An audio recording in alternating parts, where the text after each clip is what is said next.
Retornando, então, para a oficina regular agora do Clube de Programação, dia 28 de setembro de 2021. E a gente vai conversar na oficina regular hoje só sobre um probleminha, né, que é esse probleminha do URI 1859. Eu já tinha anunciado ele há algum tempo, acredito que alguns de vocês já fizeram ele, já conseguiram passar, mas então eu vou aí fazer para os que não conseguiram passar ou que não tiveram tempo de fazer, enfim, tá? Então, rapidamente explicar o que o problema pede. Neste problema são dados aí N indivíduos, né, pelo menos 2, no máximo 50, e cada indivíduo tem um código genético. Né? Os códigos genéticos têm todos o mesmo comprimento, são compostos pelas letras aí de A, T, C, G, né? E junto com o número de indivíduos é passado na primeira linha um valor de porcentagem, né, de 0 a 100. Então, dois indivíduos, eles são considerados parentes se a semelhança entre eles atende àquela porcentagem. Aqui no nosso exemplo, eu tenho só dois indivíduos e foi colocado 62 como o meu parâmetro P. Então, se a porcentagem que esses dois indivíduos têm, a semelhança que esses dois indivíduos têm, ela, até acho que aqui é explicado exatamente este exemplo. Ó, eu tenho o código genético GATA-GACA e CATA-CAGA. Né? Eu estou procurando qual é a maior string que eu tenho, a maior substring que eu tenho em comum às duas strings, porque isso vai dizer a semelhança genética entre essas duas cadeias genéticas, quer dizer, a maior semelhança, a maior substring em comum entre as duas strings. Mas tem que lembrar que código genético, isso é falado aqui no problema, código genético é sempre uma cadeia circular de strings, né? Então, se eu olho só para GATA, GACA e CATA, a impressão que eu tenho é que a maior maior substring comum, as duas strings, é uma substring de comprimento 2, né? Que seria, por exemplo, CA, GA, TA, né? Mas, na verdade, existe... Deixa eu ver se tem coisa... Ah, não, ACA, né? ACA tem comprimento 3, ACA tem comprimento 3, e acho que... ACA seria a maior substring comum aí, né? Ela tem comprimento 3 e pertence às duas strings. Mas, na verdade, a gente tem que perceber que ACAGA é uma substring em comum das duas strings. Aqui, por exemplo, eu tenho ACAGA nessa segunda string, mas eu também tenho ACAGA, isso é aqui exemplificado no enunciado do problema, começando no sufixo da primeira string, ACAGA, considerando as cadeias como circulares, tá legal? Então, quer dizer, a maior substring comum das duas strings tem comprimento 5, e esse 5 é maior ou igual a 62% de 8. Né? 8 é o comprimento das cadeias genéticas, então, como 5 é pelo menos 8 vezes 62%, esses dois indivíduos são considerados parentes. Tá? Agora, se eu ajustar o P para 63, então eles não vão ser considerados parentes, porque eu não consigo uma substring em comum que tenha comprimento pelo menos 63% o comprimento total da cadeia genética de cada indivíduo. Tá legal?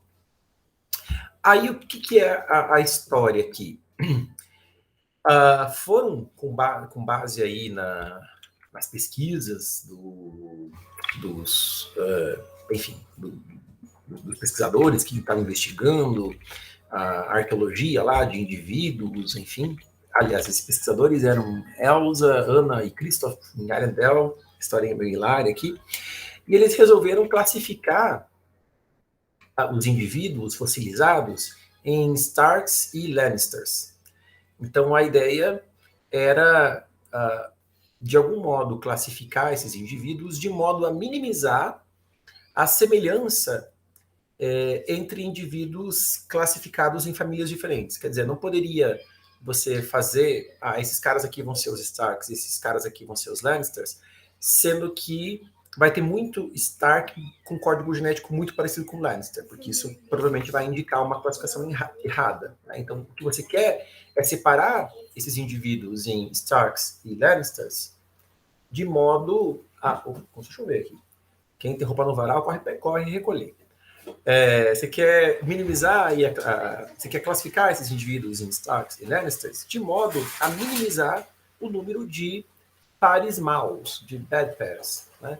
E esses pares maus é justamente esses pares de indivíduos que foram classificados em famílias diferentes, só que eles são considerados parentes, quer dizer, eles satisfazem aquele critério de porcentagem que é estabelecido na descrição da entrada. Tá legal?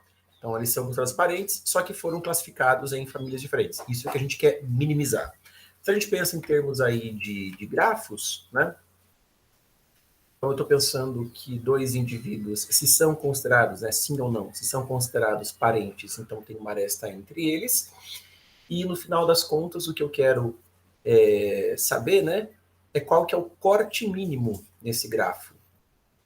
Quer dizer, qual é o jeito de separar o conjunto de vértices do grafo em dois subconjuntos de vértices, né, particionar mesmo o conjunto de vértices em duas partes, de modo que o número de arestas que cruzam o corte seja mínimo. Tá legal?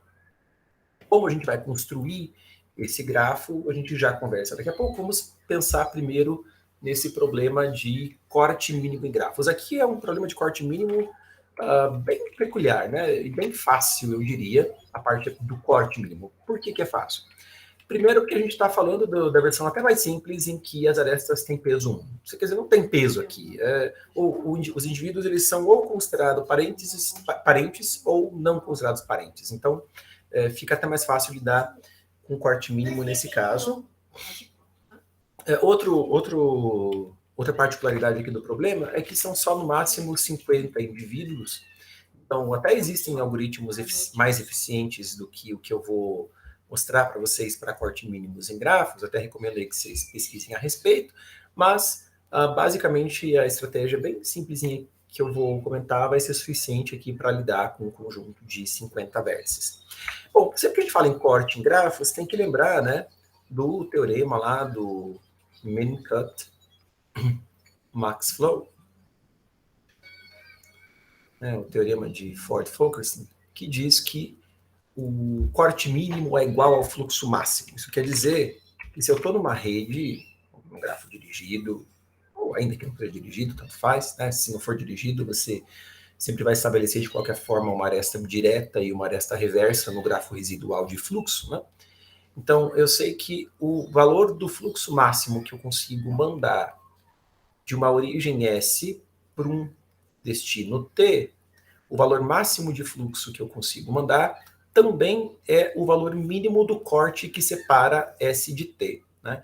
Quer dizer, também corresponde ao gargalo de todas as arestas que cruzam o corte aqui, é a soma das capacidades dessas arestas, que é o que eu deveria remover, destruir, para separar os vértices S e T, né? De modo que vão ficar do lado do S todos os vértices que eu ainda consigo alcançar a partir do S, e do outro lado vão ficar os vértices que eu já deixo de alcançar a partir de S, e, portanto, vão estar ali do lado do T. Né?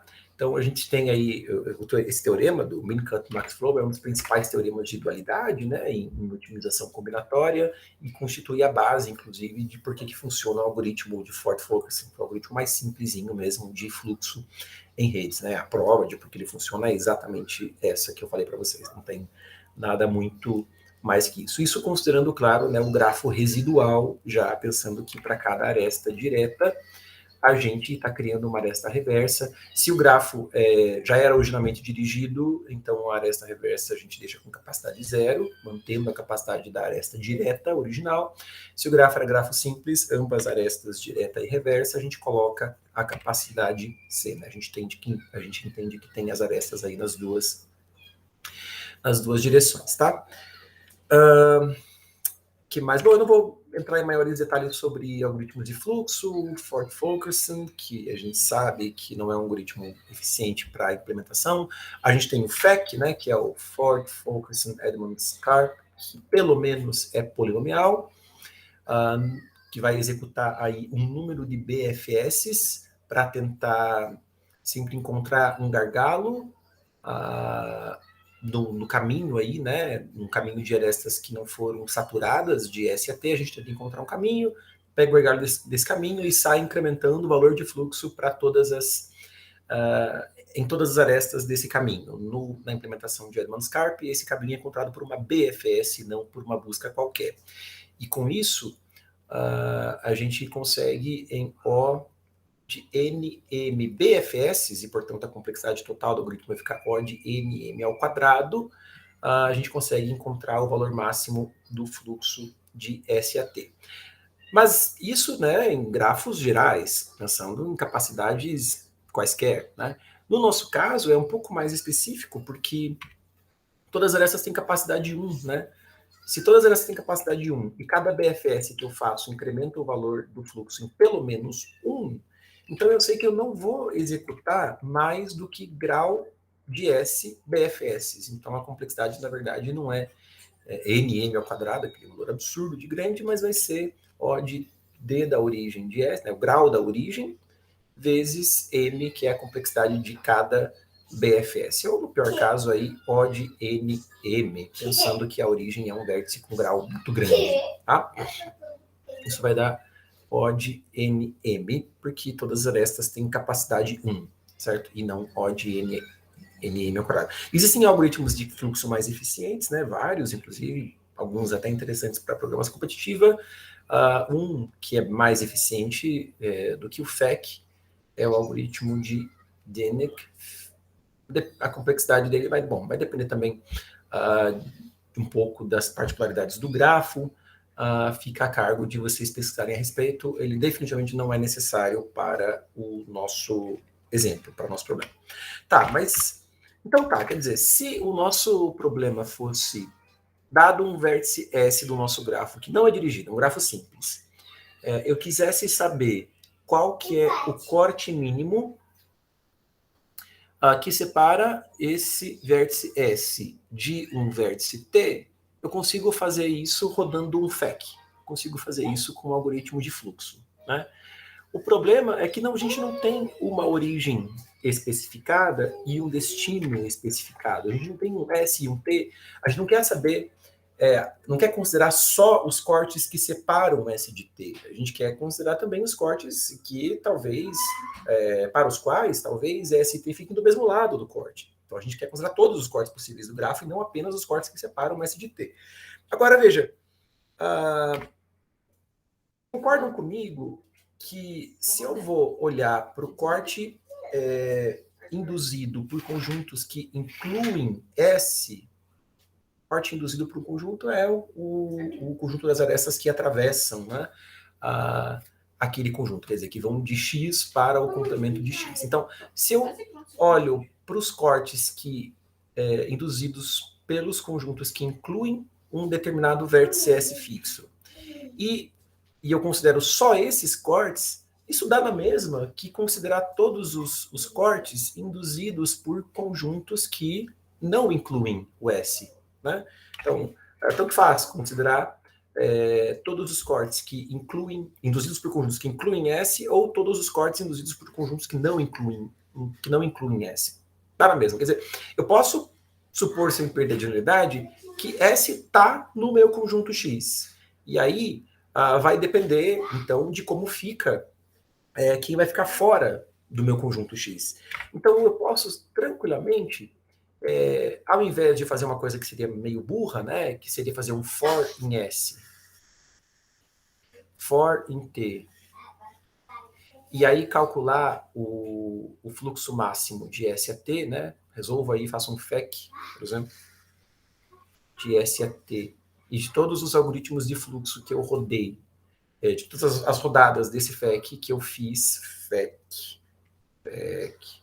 eu pego a menor, né?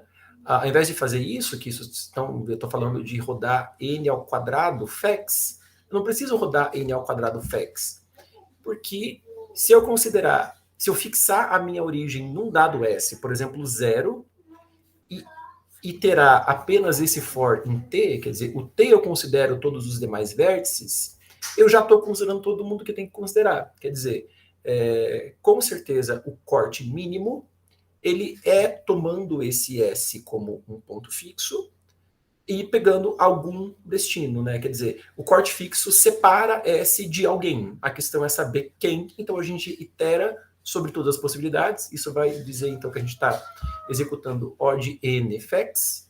Cada FEC aí vai ter uma complexidade O de N vezes M, e isso vai dar uma complexidade O de N ao quadrado M total. O nosso M aqui nada impede de ele ser quadrático no número de vértices, né? Quer dizer, eu posso ter tantas arestas quanto existem pares de vértices, então isso vai dar uma complexidade O de N na quarta.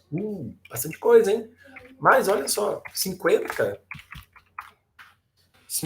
na quarta é 6 vezes 10 na sexta.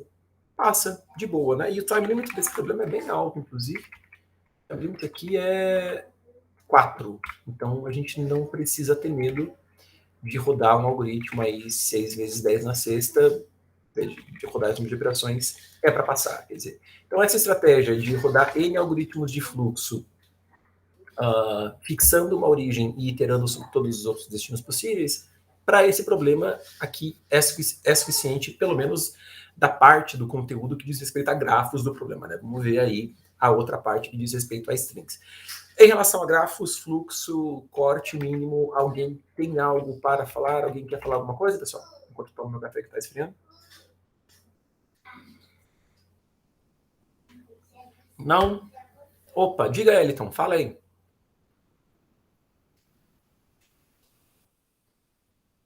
Usamos um algoritmo diferente. Muito bom, muito bom. Existem várias, exatamente, né? O Steve-Wagner é um algoritmo de corte mínimo mesmo, muito bom para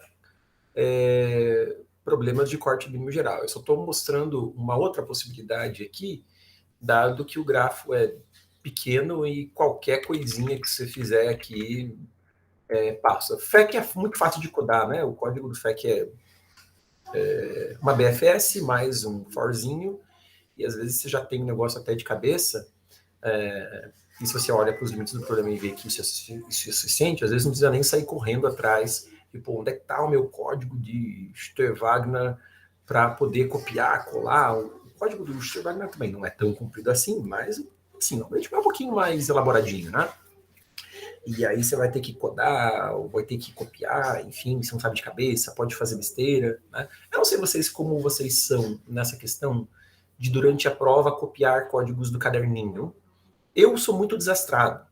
Então eu sempre gosto daquelas coisas que são simples o suficiente para saber de cabeça, porque daí pelo menos eu fico imerso no contexto do problema e a chance de me atrapalhar é menor, de fazer uma besteira é menor do que, isso que eu não sou competidor, hein? Do que se fosse só copiar burramente o código do caderninho e não adaptar aquilo que precisa ser adaptado, porque daí eu estou copiando, minha mente já começa devagar, e para devagar é só uma desgraça, e eu faço mais besteira, às vezes, copiando as coisas do que fazendo do zero. Então, acho que isso é uma questão um pouco pessoal. Eu também não sei dizer o que aconteceria o que acontece na prova mesmo, porque eu nunca fui competidor, né? Mas não sei, eu às vezes prefiro as coisas que são mais simples, assim, que eu posso até olhar no caderninho ali para consultar, para não, por causa dos detalhes, né? Mas às vezes pegam esses algoritmos ou estruturas de dados que são muito, muito chatas, muito elaboradas, eu tenho 3 tipos de medo na hora de copiar o código. Esse código aqui eu já usei e passou em vários problemas, mas, putz, às vezes, que nem a array de sufixo, como é o caso aqui, viu? A gente vai depois lidar com a array de sufixo. Dependendo do código que você fez, você usou N para o comprimento total da string lá que você concatenou. Só que N aqui também é número de vértices. Aí começa a dar esses problemas de conflito de nome de variável, você não acha mais as coisas, dá ruim. Enfim, eu sempre vou preferir as coisas mais simples do que aquelas coisas que realmente é copiar e colar no caderninho, sabe? Aqui o Wellington falou, já aconteceu comigo de tomar WA por copiar errado um detalhe de suffix array. Né? Agora na competição online é um pouco mais fácil, né? Porque aqui é literalmente Ctrl-C, Ctrl-V, então os erros podem acontecer só de esquecer de adaptar alguma coisa, né? Um N que você deveria trocar, porque no teu código já é outra coisa, enfim.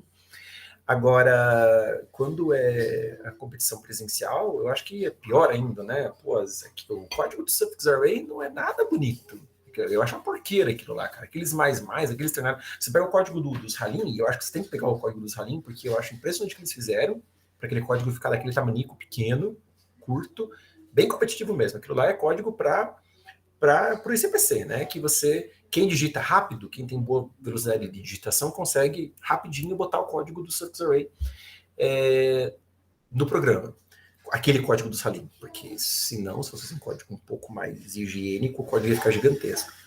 Mas, assim, também, se você vai, só que você tem que ser atento, né? Porque você vai copiar, daqui a pouco esquece um ternário, fecha chave no lugar errado, põe mais onde não devia, aquele código é todo cheio das tranqueiras. Então, tem que tomar cuidado, né? Tem que tomar cuidado. Eu acho que... Pode falar, Fernando, à vontade. Tem uns times de mundial que eles colocam hash no código. Então, por exemplo, você copia o código inteiro e daí você tira a hash do código e daí compara. Legal. Oh, isso é bom, hein? Isso é legal. Tem esses códigos que a gente sabe que são bem chatos, cara. O exemplo do software que a gente vai fazer aqui, né? É um exemplo, mas existem vários outros. É interessante tirar a hash assim, né? O ruim é que você tem que... eles têm uns algoritmos lá, eles tiram os espaços para comparar o hash.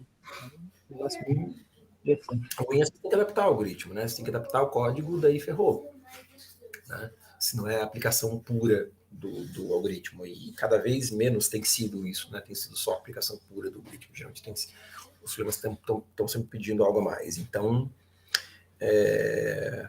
aí complica, né? Bom, vamos lá, então. Vamos conversar sobre a outra parte do problema, que é mais interessante, que eu acho onde está um pouco do desafio desse problema, que é de a gente montar esse grafo e montar esse grafo de um jeito eficiente, né? Porque, por mais que sejam só 50 vértices, essas cadeias de caracteres, elas podem ter comprimento aí que vão até 10 na quarta.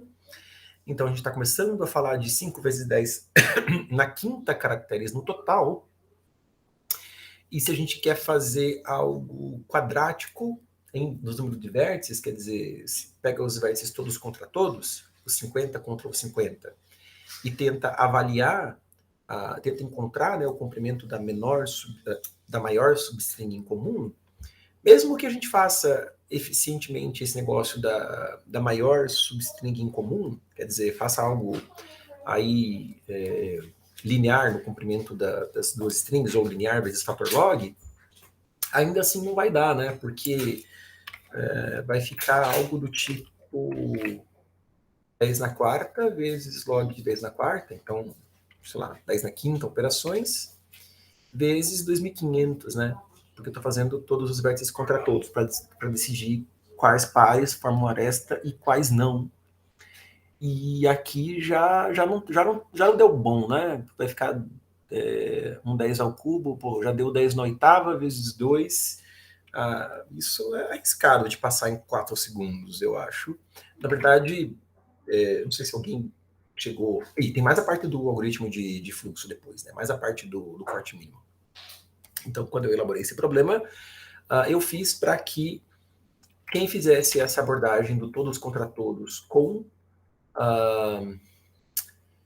decidindo, né, com uma implementação, sei lá, usando suffix array para decidir qual que era a maior substring em comum aí das duas cadeias, eu fiz para que não passasse.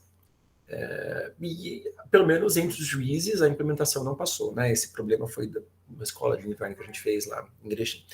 Então, eu não sei se alguém eventualmente conseguiu passar esse problema com essa abordagem de todos contra todos, decidindo para cada par de strings a maior substring comum. Alguém conseguiu, desse jeito, passar o problema? Não passou no URI também, tentamos. Não é para passar mesmo, né?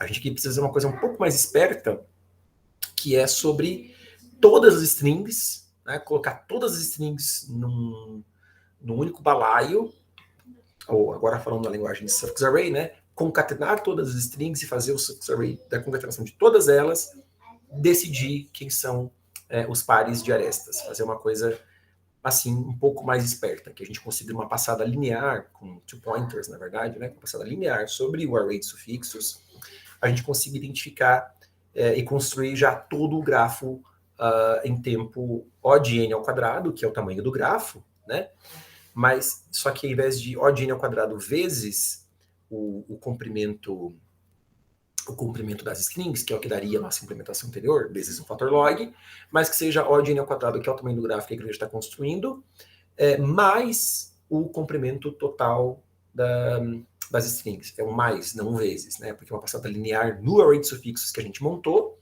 e a gente consegue, com two pointers, identificar todas as arestas que têm que ser criadas no grafo. Tá legal? Então, essa solução aí, se a gente conseguir fazer, né, o que a gente vai ter?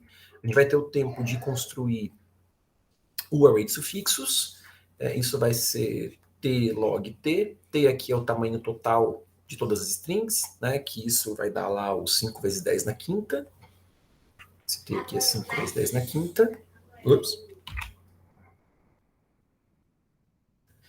mais essa varredura que é linear no array de sufixos, no tamanho do array de sufixos, então é O de t, mais n ao quadrado, né? Então, a gente vai varrendo linearmente o array de sufixos e já construindo o grafo, que tem tamanho n ao quadrado mesmo, tudo bem. Aqui, na verdade, o que a gente vai fazer, a gente vai até se sujeitar a pagar um fator log, mas é um log n, inclusive. E o n é pequeno, né? O n é 50, então o log n é tipo constante mesmo. É só para que a gente vai... Mas isso é uma bem particular da implementação que eu vou fazer com vocês, tá?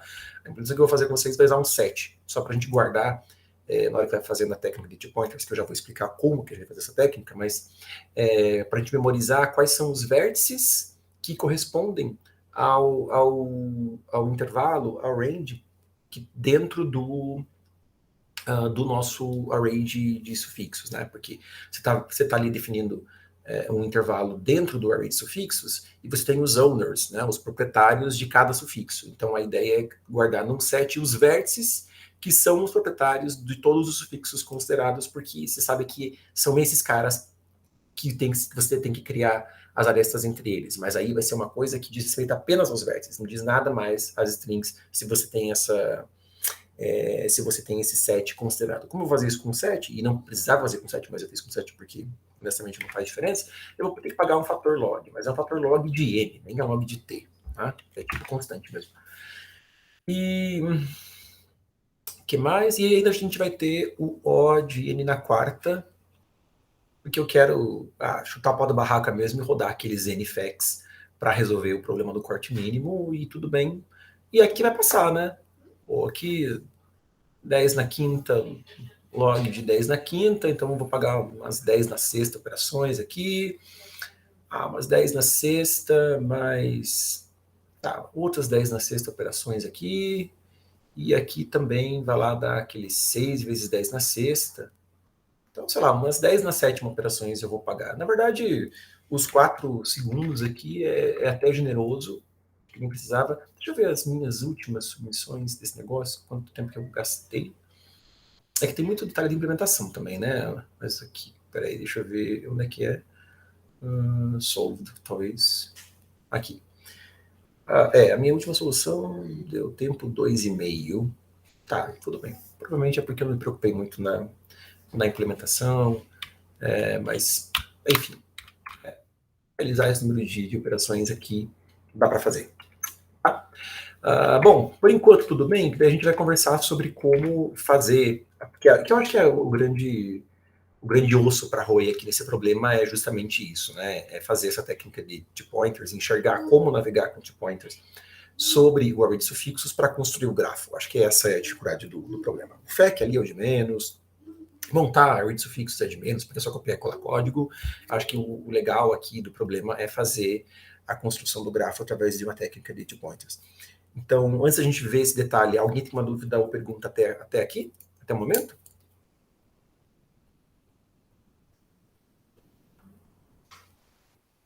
Não? Então, vamos lá.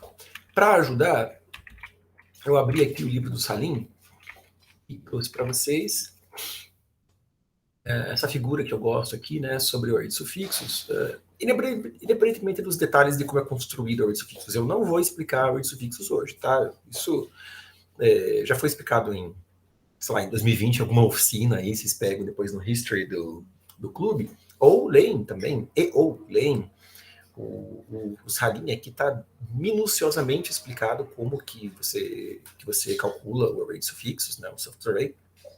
E não vou explicar como construir o array de sufixos. E a gente vai imaginar, vai partir, né, do ponto em que ele já está construído, tá? Está construído o suffix array, a gente pode também construir em tempo linear, no tamanho do suffix array, a gente pode construir o LCP. Então, recordando, né, o que é o suffix array? É apenas uma permutação dos números de 0 a t menos 1, eu chamei de t, né, o tamanho total da concatenação de todas as strings, lembrando que cada string precisa ter um marcador de fim. Aqui no caso do exemplo é uma string só e o marcador de fim é $. É sempre importante que o marcador de fim seja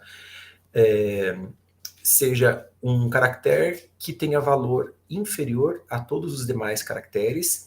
Quando você trata de duas strings que são concatenadas, acho que o Salim tem um exemplo aqui. Tem. Ó. É importante que, conforme vão aparecendo esses caracteres, esses marcadores de fim, você tenha uma ordem decrescente neles. Quer dizer, você vai ver na tabela ASCII, o cerquilha é menor do que o $, e o $, é menor do que todos os caracteres que aparecem nas strings mesmo, tá?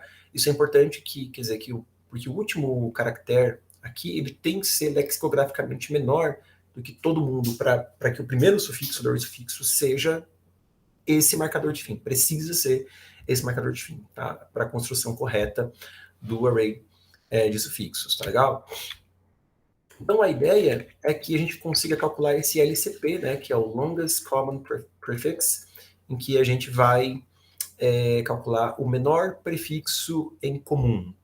Então, se eu pego esse sufixo aqui, AGACA $, o menor, desculpa, o longest, o maior, né? O maior prefixo que esse sufixo tem com o anterior é 1, então o LCP dele é 1. Né? Sempre em relação ao anterior, mas ao anterior sobre quem, né? Ao anterior, conforme a ordem do array de sufixos. Né? Lembrando que esse sufixo aqui a gente não constrói em algum lugar fisicamente, né? Isso aqui seria absurdo, a gente ia gastar muita memória e tempo. O que a gente constrói, na verdade, são só os índices, e é legal que só com os índices, a gente brincando com os índices, a gente consegue calcular os LCPs. Né? Por exemplo, o sufixo... o sufixo que está, o sufixo 4, não, peraí, o sufixo GA, tá. Esse é o sufixo 0, né, o sufixo 0 é o GATA, GACA, que é toda a string, ele é o sufixo 0, ele está na posição 7 do suffix array, e o LCP do 7, o LCP do 7 é o tanto, né, que o sufixo que está na posição 7 do suffix array tem de prefixo em comum com o sufixo que está na posição 6 do suffix array. E esse tanto é 2, né? 2 é o complemento desse maior prefixo em comum que o sufixo 0 tem com o sufixo 4. Né? O sufixo que está na posição 7 tem com o sufixo que está na posição 6. Beleza? Então, relembrando, né, do que significa o valor que vai ser gravado no vetor SA, que é o suffix array, e o valor que vai ser gravado no vetor LCP. Quando se trata de mais de uma string, por exemplo, né, que a gente pode definir os owners, né, que são os proprietários de cada sufixo. Então, veja aqui, o proprietário é o 2, porque estou falando de um sufixo da segunda string. Sempre que tem o $, na brincadeira, o proprietário é 1, porque daí é um sufixo da primeira string. Né? A gente pode olhar apenas para os LCPs em que o owner daquele sufixo seja diferente do owner do sufixo anterior, seguindo a ordem do array de sufixos. Né? A gente considerando apenas esses LCPs, a gente consegue, então, identificar qual que é a maior substring em comum entre as duas strings, né? A gente ignora sufixos que pertençam à mesma string, né? A gente não vai olhar para os LCPs de sufixos que pertençam à mesma string, mas a gente olha, por exemplo, aqui, né? Esse sufixo, que é o sufixo 1, ele tem esse prefixo de comprimento 3, tem um LCP 3 em relação ao sufixo 10, e o legal é que o owner do sufixo 1 é 1 e o owner do sufixo 10 é 2, não é o mesmo proprietário, então eu sei que de fato essa string ATA é uma substring de comprimento 3, em comum entre a primeira e a segunda string, e portanto, como é o maior valor de LCP que aparece aqui de owners diferentes, e na verdade no exemplo que eles dão é até o maior valor que aparece mesmo, eu sei que este é o maior, é a maior substring mesmo em comum entre as duas strings, tá legal? Recordando esse esquema de como usar, né, o LCP num suffix array para poder identificar a maior substring em comum de duas ou até mais strings, a gente começa a pensar no nosso problema. A gente vai ter várias strings aí, né? Vai ter vários sufixos. De novo, pensamento mega abstrato aí, né? Vai ter vários sufixos para os quais a gente conhece, então, o SA. Quer dizer, aqui eu tenho, então, os sufixos ordenados nesse meu suffix array, né? Eu conheço o LCP deles e conheço o owner também. Deixa eu botar o owner para cá.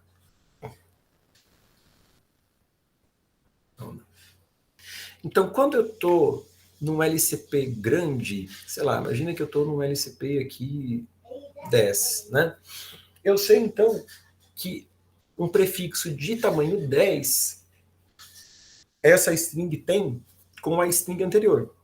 Se a string anterior tiver um LCP de 8, então não só a string anterior tem um prefixo de 8 em comum com a anterior da anterior, né? Quer dizer, vou dar nomes aqui, i menos 1, i menos 2, quer dizer, não apenas a string, o sufixo na posição i menos 1 tem um prefixo de comprimento 8 em comum com o prefixo na posição menos 2, mas eu sei que o sufixo na posição i também vai ter esse prefixo de comprimento 8 em comum tanto com o sufixo na posição em menos 1, quanto com o sufixo na posição em menos 2. Né? Quer dizer, não vai ter os 10 caracteres, né? Não vai ter todas essas 10 posições em comum, mas o 8 vai ser em comum com toda essa galera. Então, se eu estou falando de uma porcentagem lá, que é passada como parâmetro do problema, né, basta que, quando o LCP satisfaça aquele critério de porcentagem, quer dizer, eu estou olhando para um prefixo que tem comprimento maior do que o que precisa ter, do que aquele threshold, para que eu identifique parentesco entre os indivíduos aos quais correspondem aquelas cadeias genéticas.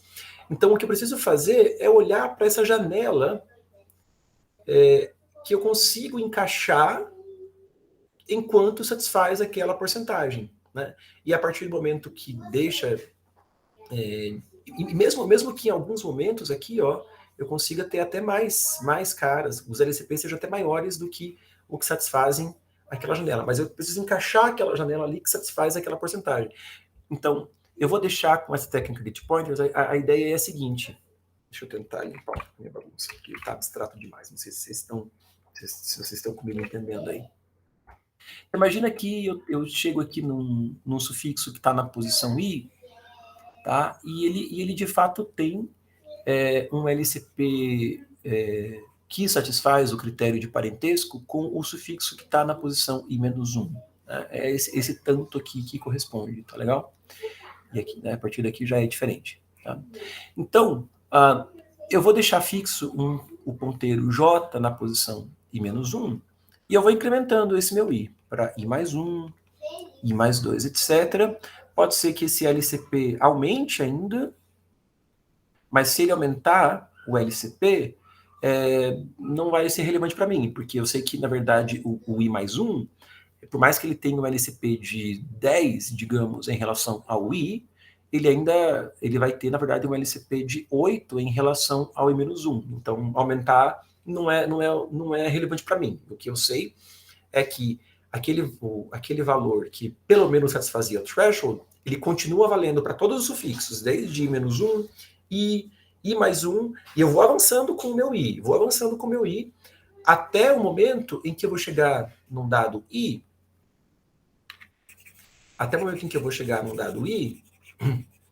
onde o LCP encolhe em relação ao threshold. Né? Quer dizer, aumentar não é relevante para mim, mas a partir do momento em que o meu I chega num LCP que já não satisfaz mais a porcentagem de parentesco, então eu sei que esse sufixo aqui, ele não tem nada a ver, não tem parentesco com o anterior no suffix array, e aí eu posso descer o J para cá. Mas enquanto o I foi caminhando aqui, e essa janela foi abrindo, né, do J para o I, essa janela foi abrindo, todos os owners diferentes que foram encontrados nessa brincadeira, sei lá, encontrei um owner 1, owner 2, owner 3, owner 4, eles formam uma clique no grafo, né? Quer dizer, eu preciso criar esta de todo mundo contra todo mundo aqui. E o jeito de fazer isso, que eu implementei, vai botando os owners num set. Na verdade seria um multiset, né? Mas eu acho que eu implementei botando num set e associando a cada owner um contador, daí para contar quantas vezes deveria aparecer, né, quantos sufixos fizeram aquele owner aparecer naquele set. Porque depois Por que isso, né? Porque depois quando o J for igualar ao I, né, quando eu fechar a janela, eu preciso decidir quais vértices ainda vão continuar no set e quais não. Isso vai depender do número de ocorrências, né, que levou aquele vértice a aparecer no set, porque não necessariamente esses caras vão todos sair, né, do set, pode ser que eles venham a ficar, né? Mas a questão é que de todo mundo que está no set eu consigo criar então as arestas e montar o meu grafo. Tá legal? Não sei se ficou mais ou menos clara a estratégia aí para vocês dos two pointers, de como gerenciar esse set, que seria um multiset, mas eu preferi implementar com um computadorzinho mesmo. Sim? Legal? Ok. Então, vamos lá. Vamos implementar.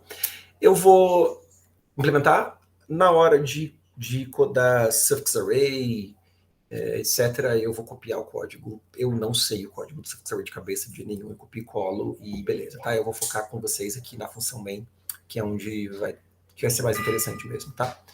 E depois a parte de copiar código, a gente copia. Eu acho que o FAQ decido, não. Bom, o FAQ, o código de cabeça é bem de boa, mas dependendo do horário, acho que eu vou também só copiar e colar o FAQ do meu ensaio, tá? Vamos lá. Então, vou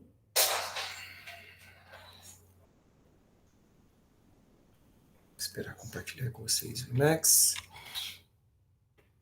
Essa barra chata do Chrome, do Google Meet, URI 1859.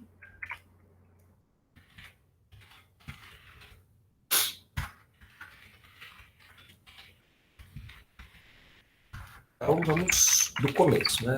Código grande, esquema vai por partes que dá tudo certo. A primeira coisa que a gente vai fazer eu vou declarar algumas coisinhas já, tipo os máximos. A gente tem vários valores de máximo na história, né? Tem o máximo do número de vértices, que é 50. A gente vai ter o máximo da string S. A string S ela tem um comprimento no máximo 10 na quarta, né? Mas eu vou definir o dobro dela, porque a gente tem que lidar com string circular. Vocês têm que comentar isso na lousa. Gente, estou gravando. Tô gravando. Nossa, que susto. A gente tem que lidar com string circular. E aí um jeito de lidar com string circular muito simples é você pegar a string, duplicar ela, concatenar ela com ela mesma e acabou, deu tudo certo, né? Você já lidou com string circular. Então eu vou criar, esse max S vai ser 2 vezes 10 na quarta. Eu ainda vou definir o máximo referente ao comprimento que eu chamei de T ali da lousa. Quer dizer, a concatenação de todas as strings, né? O tamanho do meu suffix array. O tamanho do meu suffix array. Então, é o max array, que 10 na sexta aguenta, né? Porque são 50 strings, cada uma com tamanho 2 vezes 10 na quarta. Então, é 100 vezes 10 na quarta, 10 na sexta. É o max A, que é o max do suffix array. Com isso, acho que de cara vamos criar aqui globalmente, né, as strings. Então eu tenho max v strings, max v strings, cada uma com o comprimento max s. Vou ter aquele n, eu não vou chamar de p a porcentagem. P é um nome de variável que eu gosto de deixar reservado para parent, para pai, né? A gente vai trabalhar com DFS ali no código. P vai ser parent DFS. Vou chamar de PERC, de percentage, né? De porcentagem. Então, o P eu vou deixar para as coisas lá da BFS, do FEC, enfim. Então, tá, a gente tem que começar lendo esse N, esses dois valores, inteiros mesmo. Porcentagem a gente consegue tranquilamente lidar com inteiros, depois a gente comenta quando chegar a hora. E a gente vai, então, ler todas as N strings, né? Então, fazer um for com i de 0 a N. E aí, a gente vai ler a string SU. Vou botar um espacinho aqui antes, hein? Vai ler a string SU. À medida que a gente for lendo, eu já vou criando uma string que eu vou chamar de T max A, que é justamente para fazer a concatenação de todas as strings, porque é sobre a string T que eu vou construir, né, o suffix array. Então, essa string T eu vou... cada string SU eu já jogo em T e já coloco o marcador, inclusive, de fim da string. Os marcadores eu vou começar com -1, -2, -3, quer dizer, não são caracteres imprimíveis, né? São valores só para poder fazer a devida construção do array. E como são no máximo 50 strings, tudo bem, porque não vai dar underflow no char, né? Então, cada uma das strings aqui, eu preciso jogar no array T.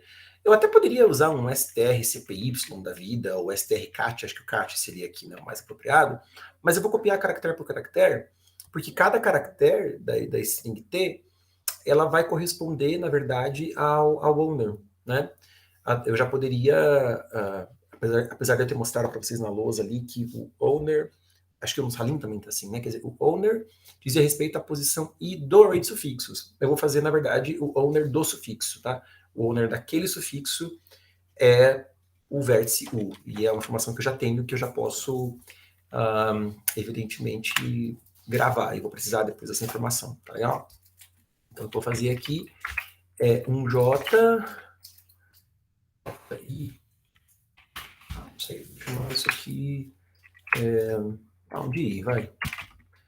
I de 0, enquanto o S, o I mais, né? Vou correr os caracteres 1 a 1 da string SU. E o que eu vou fazer é o T. Bom, esse T vai ter um complemento que eu vou chamar de length. Acho que no Salim tem que tomar cuidado, o código lá, ele chama de N, o complemento máximo, o complemento dessa string T. E N aqui, no nosso caso, no de vértices. Então, eu estou trocando aqui o N para length T, tá? Então, o length T começa com 0. O T length T recebe o SUI. O owner dessa posição length T é o vértice U. E length T mais. Beleza? Estética de código aqui.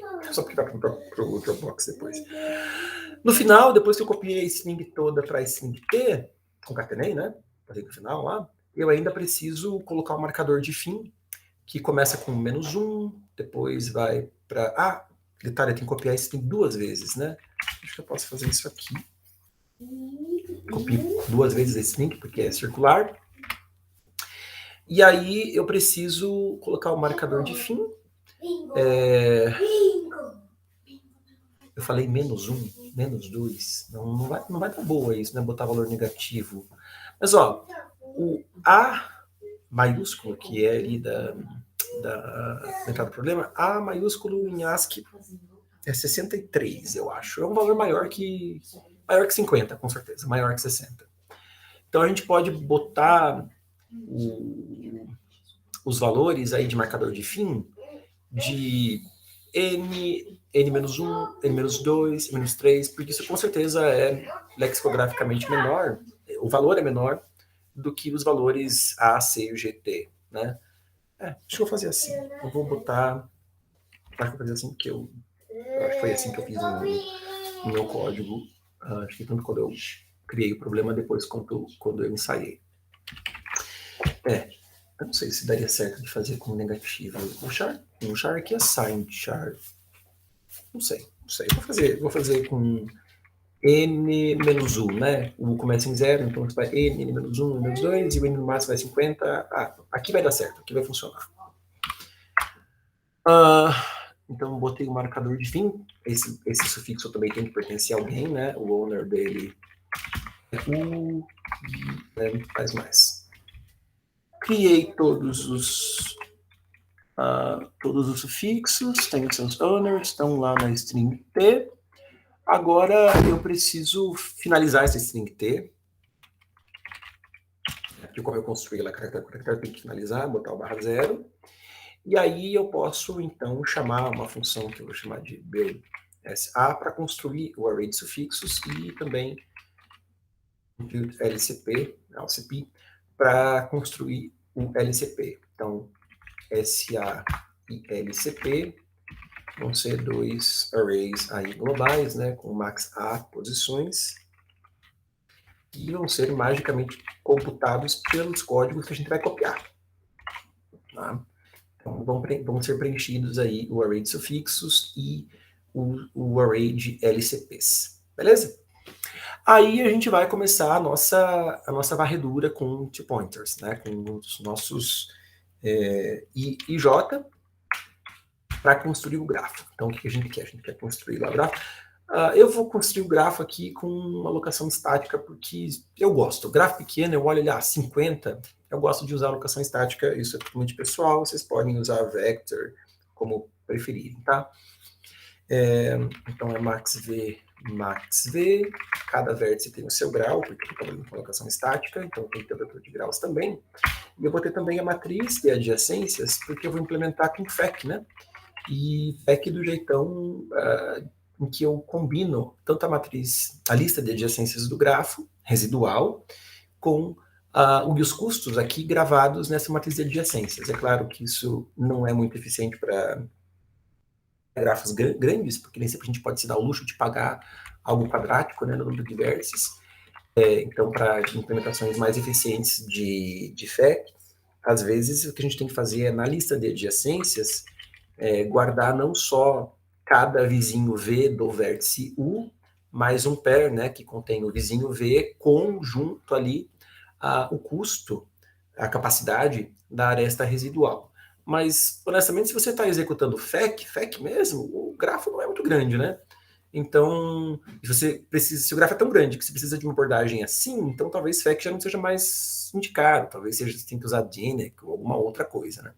Então, como é FEC mesmo, a gente desmembra as informações, deixa a lista de adjacências para as adjacências e deixa aqui a matriz de adjacência para as capacidades sobre as quais você vai operar o algoritmo de fluxo, tá legal? É uma implementação que eu acho muito simples, o código fica mais simples, e se você pode se dar o luxo de implementar assim, por que não? Né? Não precisa usar uma solução super mais elaborada e mais genérica de código, de algoritmo de fluxo. Bom, com isso, então a gente só tem que inicializar esses caras.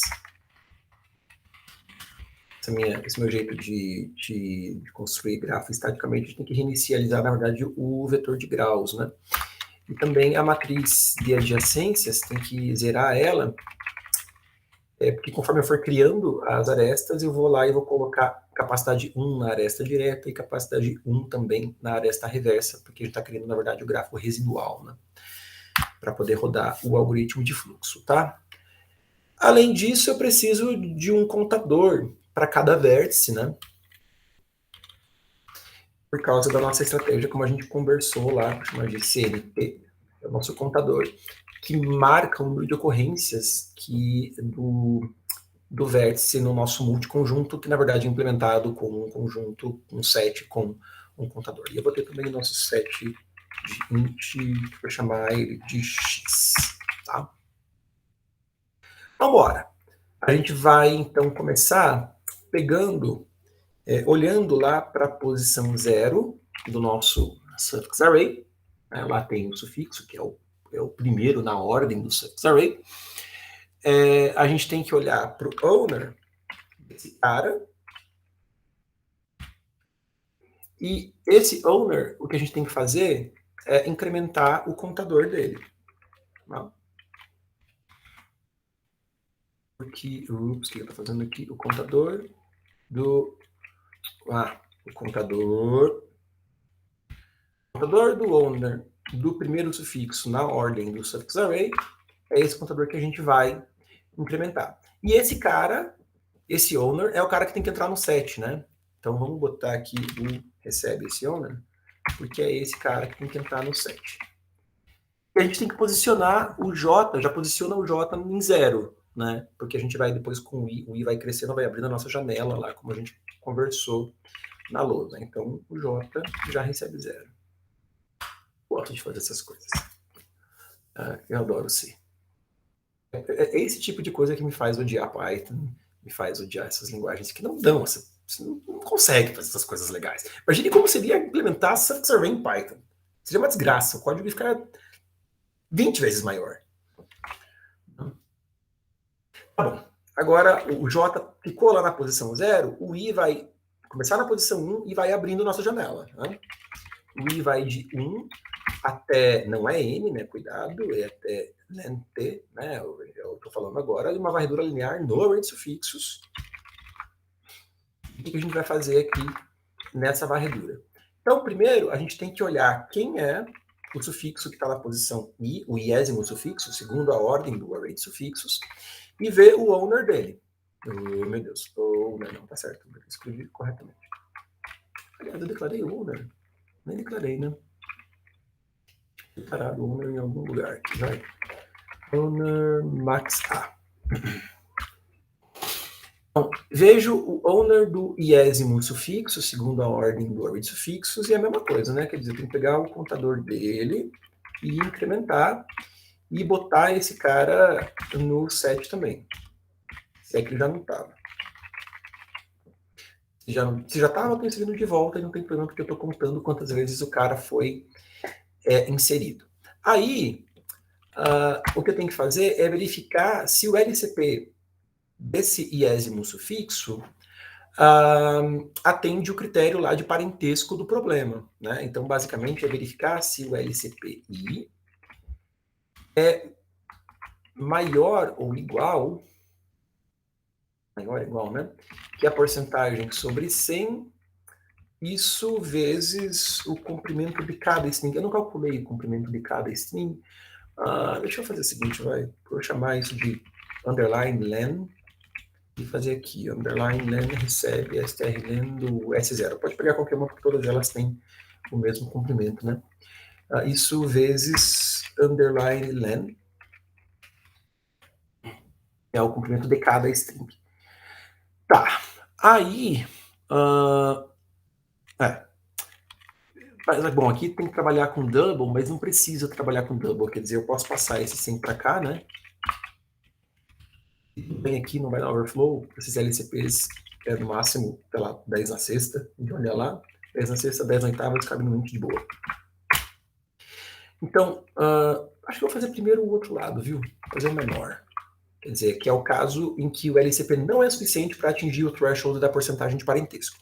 Nesse caso, vou fazer por primeiro aí, a gente tem que caminhar o J, né? Tem que fechar a janela e deletando todo mundo que tem que sair do set conforme os seus contadores vão sendo zerados, né? Então, basicamente, é isso que a gente tem que fazer. Quer dizer, Então, enquanto o J é menor que I, enquanto estou fechando a janela, bom, é basicamente isso, acho que não preciso dessa chave. O cara que está o SAJ, né? O SAJ, quem é o owner dele? Vou pegar o contador desse cara e menos menos. E se esse contador chegou a zero, então deixa eu chamar esse cara aqui de U. Se esse contador chegou a zero, eu tenho que remover o cara do set. E incrementar o J. Incrementa o J. Não, beleza, fechei a janela. Se não, o que a gente vai fazer? Tem que pegar o iésimo sufixo no array de sufixos, ver quem que é o owner dele. É uma coisa de sempre, né? Quem é o owner do iésimo sufixo no array de sufixos. E a gente vai ter que, então, ver todo mundo que está no set. Com certeza esse cara que está no set também, mas aí a gente desconsidera, né? Todos os demais caras que estão no set tem que formar essa clique, né? Então, como eu estou considerando esse U agora, eu crio a aresta desse U, deixa eu chamar de U, inclusive, eu crio a aresta desse U para todos os demais caras que estão no set, né? Então, eu posso fazer algo do tipo for auto vx, então estou considerando todos os outros caras, não os outros, né? Estou considerando todos os v's no set x, eu vou considerar só os que não são o próprio V. Por mais que set não tenha repetição, né, aqui o set não tem repetição, eu não posso aqui criar a aresta de U para V, porque pode ter sido o caso de eu já ter criado a aresta de V para U. Né? Porque quando eu crio a aresta de U para V, eu crio de V para U, então eu não posso criar esta duplicada. Então o que eu vou fazer? Eu vou verificar aqui também se a aresta já não foi criada. Como é que eu vou fazer isso? Eu posso usar aquela matriz de adjacências, né? Para marcar quando a aresta é criada ou não, já que eu comecei ela com tudo zero. Então, quer dizer, se a aresta UV não foi criada ainda, quer dizer, o V é diferente do U, e a aresta UV não foi criada ainda, cria a aresta, né? Eu tenho que fazer, né, afinal de contas, no grafo criar aresta. Criar aresta é LGD mais recebe V, quer dizer, coloco o V na lista do U, coloco o U na lista do V e AGUV, AGVU recebe 1. Né? E será que é isso? Criei o grafo. Criei o grafo. Agora eu preciso, depois de criar o grafo, rodar os NFX. Então, fixo a minha origem em 0, então vou considerar todos os outros vértices de 1 a n. Pegar uma resposta aí, né? Posso inicializo em 0. 0 não, é o mínimo. Se é o mínimo, inicializo em infinito. Para infinito. Com certeza, 10 na oitava é um infinito grande o suficiente. Então a resposta recebe o mínimo da resposta com o que o FEC me retornar de 0, né, que é a minha origem fixa, para U. Eu considerei todos os U's de 1 a N. Aí é só printar a resposta.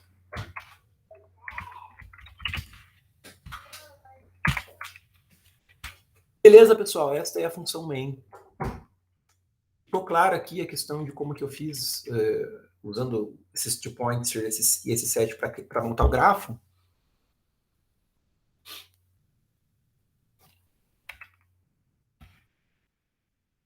Sim? Alguém tem algo para perguntar? Deu boa?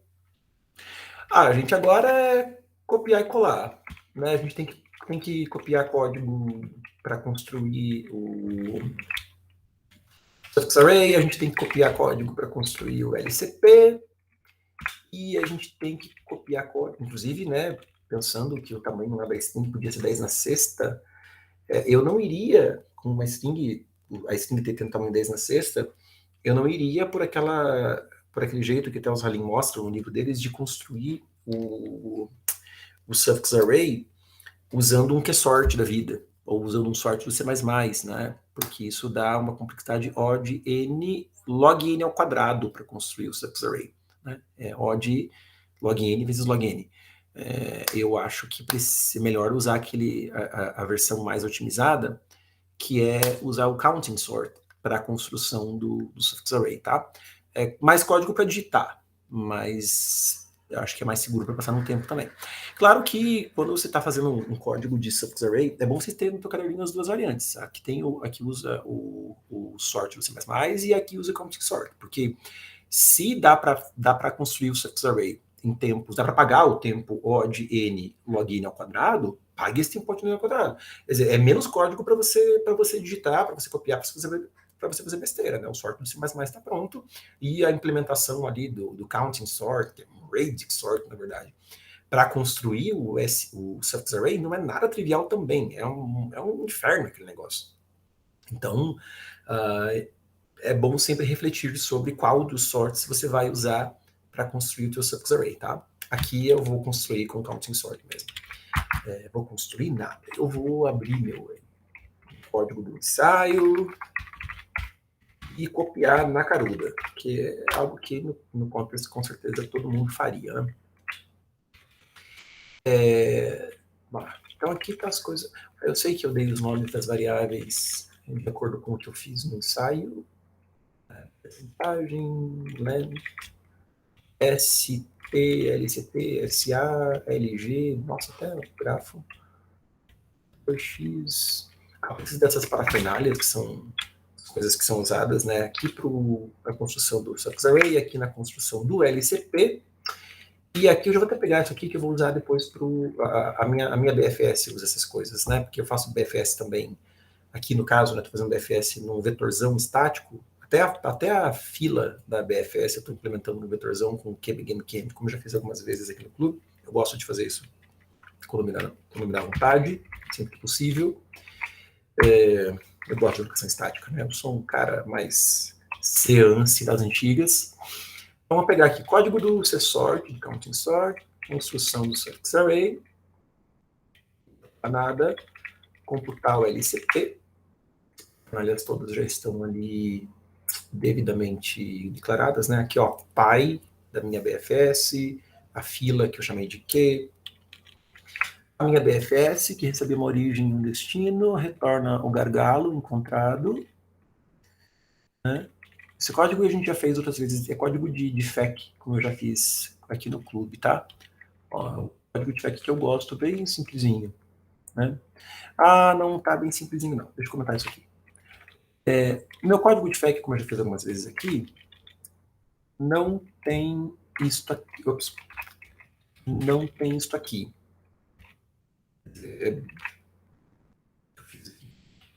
Oh, meu Deus. É assim, esse é o código de FEC que eu geralmente faço com vocês aqui no clube, né? É bem simples mesmo. Bem simples mesmo, quer dizer, enquanto você encontra caminho da origem para o destino, pega o gargalo desse caminho, aí eu vou caminhar nesse caminho. Como é que eu caminho no caminho? Caminho no caminho, começando no destino, né? E navegando pela cadeia de pais, né? Pega sempre o pai do U, né? O pai do U, etc. E cada aresta direta do caminho eu reduzo do gargalo, e cada aresta reversa no caminho eu incremento o gargalo. E incremento o valor do fluxo pelo valor do gargalo, retornando o valor do fluxo. Código de FEC super simples, né? Esse aqui é um código de fluxo que eu gosto, implementado desse jeito, é fácil de codar, codo de cabeça, sem problemas. A BFS é uma BFS, aqui eu codei com fila estática, uma BFS, mas também. O problema é que a gente não vai rodar um algoritmo de fluxo, a gente vai rodar vários algoritmos de fluxo. E cada algoritmo de fluxo vai modificar essa matriz de adjacências, onde eu estou guardando as capacidades do grafo residual, né? As arestas vão ter suas capacidades aumentadas e as reversas diminuídas. Na verdade, vai girar entre 0, 1 e 2, né? Mas toda aresta, como eu tenho um par de arestas, direta e reversa, ou vai estar 1, 1, ou vai estar 0, 2, ou vai estar 2, 0. E eu preciso resetar tudo para 1, 1 para o próximo FEC, né? se não posso deixar lá poluído as coisas do jeito que ficou no FAQ anterior. Então, é por isso que tem essas linhas que eu botei aqui no FAQ para reconstruir a matriz de adjacências. Como o que é estático, né, a lista de adjacências é estática, e não tem pesos nas arestas, né, é tudo peso 1 mesmo. Então, eu navego pela lista de adjacências, ó, todos os vértices, para todos os vértices considero todos os vizinhos, para cada vizinho V, que é o iésimo vizinho do vértice U, aí eu vou lá e reconstruo a informação daquele par de vértices UV na matriz de adjacências, botando ambos os valores, aresta direta e reversa, para 1, só para reconstruir a matriz de adjacências para eu poder brincar com ela de novo e fazer o FAQ de novo, tá bom? Então, tem aí a reconstrução da matriz de adjacências, tá? Esse detalhe que eu preciso realmente chamar a atenção, porque não é isso que tem de especial nessa edição do código. Isso tem que tomar cuidado. Às vezes você vai copiar e colar um código, mas, pô, vou executar mais de uma vez o negócio, lembra de resetar os valores, né? Então, bom, isso aqui é código IFAC. Está aqui o FAC, está aqui a BFS, está aqui a LCP, construção do Suffix Array e o Counting Sort. Os arrays todos já estão, inclusive, declarados ali em cima. Vou copiar e colar, seja o que Deus quiser. Então, vamos compilar.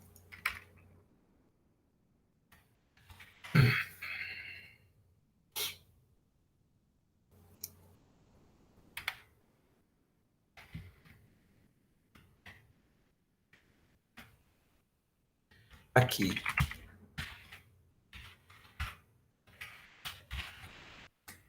Esse é o 1859, eu estou no diretório TMP, né, o diretório onde a gente acabou de fazer o código.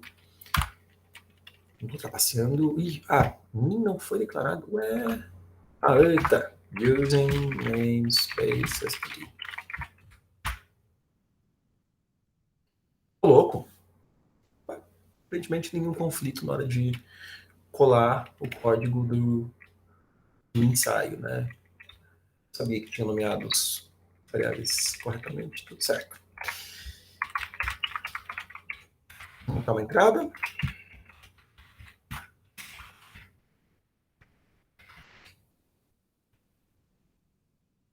Três exemplos. Problem setter generoso.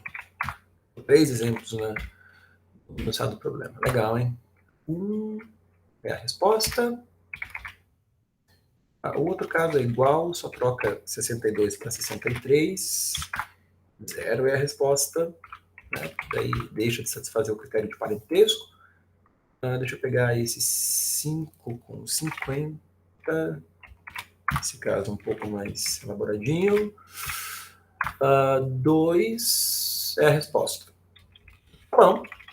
Legal. Vamos submeter? Vai que.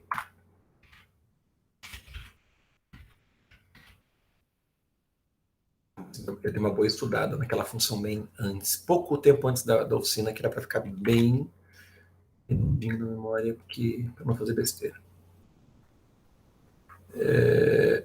Submit.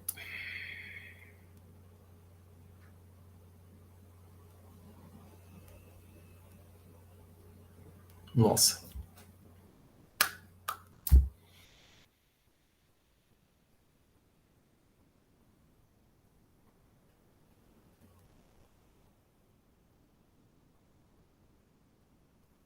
Então, alguém quer contar uma piada? Opa! Passou o código, tá? É isso aí. Gente, obrigado por ficarem comigo até 8h20. Legal. Hoje consegui fazer as coisas com mais calma. Semana que vem, vamos ver o que eu consigo trazer para vocês. Tem algumas coisas já que faz tempo que eu estou querendo trazer para a oficina, que sejam interessantes aí. E eu vou tentar até divulgar de antemão lá no grupo do Telegram, para vocês também saberem o que vai rolar, né? E saberem que vai ser legal. Tá? Alguém tem alguma consideração final para fazer aí na oficina, gente? Não? Beleza, então, pessoal. Tudo de bom para vocês. Boa semana. Se inscrevam na Maratona do Sul. Pessoal da UTF, além de se inscrever na Maratona do Sul, se inscrevam também na Maratona de Programação, né? Preencha aquele formulário para a gente poder inscrever os times lá no sistema do ICPC. E a gente vai conversando. Até mais, pessoal. Grande abraço aí. Valeu, pessoal. Tchau, tchau.